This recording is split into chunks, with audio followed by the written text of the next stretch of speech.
हमार पहला फिल्म पागल दिलवा के दूसरका दिन शूट चल रहा बाटे और एजा बहुत इंजॉय हमनी के कर रहल बनी जा और बहुत अच्छा लग रहा बाटे।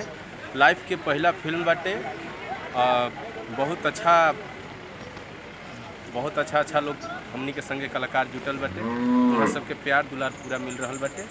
हम फिल्म में मेन हीरो के रोल में बानी और सबके प्यार दुलार से यहाँ तक पहुँचल बानी। रउआ सबके आशीर्वाद से एजा तक पहुँचल बानी। ये पिक्चर में हमारे 2 हीरोइन बड़ी, सुभी शर्मा जी और मोहिनी घोष जी।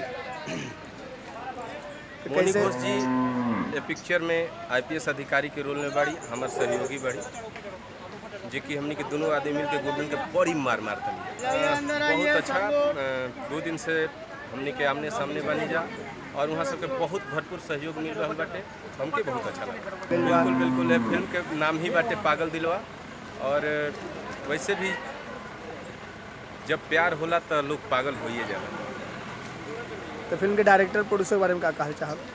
फिल्म के डायरेक्टर चंदन भाई बाड़े, जौन कि हमार बहुत ही अजीज मित्र बाड़े।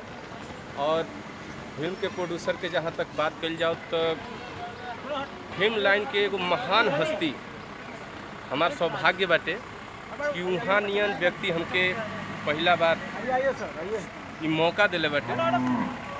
तो पिंटू भैया के बहुत इस चैनल के माध्यम से हम आभार प्रकट करतनी कि वहाँ के हमरा जस एगो मट्टी समान लड़का के सोना बनावे के काम कैनी है।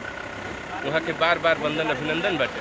फिल्म के डायरेक्टर जैसे कि हम बतौनी है हमारे बहुत ही अजीज मित्र बाड़े चंदन भाई। और हमनी के बहुत दिन से एक साथ काम कर रहा बनी जा। जब हम एल्बम में अपन गीत आप लोगन तक पहुँचावत रही तो वहाँ के वीडियो के माध्यम से वो सब रुआ सबके देखावे के काम कैनी। तो बहुत ही वहाँ के सहयोगी हनी और उन्हें के देन बाटे कि हमनी के एजा तक पहुँचल। बिना शादी के ननदो चिकनालू हो चाटेलू कौन चटनी। बिना शादी के ननदो चिकनालू हो चाटेलू कौन चटनी। जाके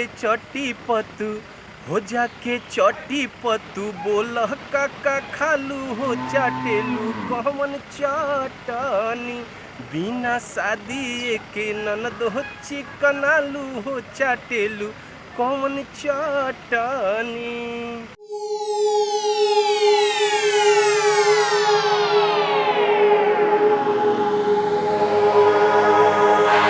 प्लैनेट भोजपुरी।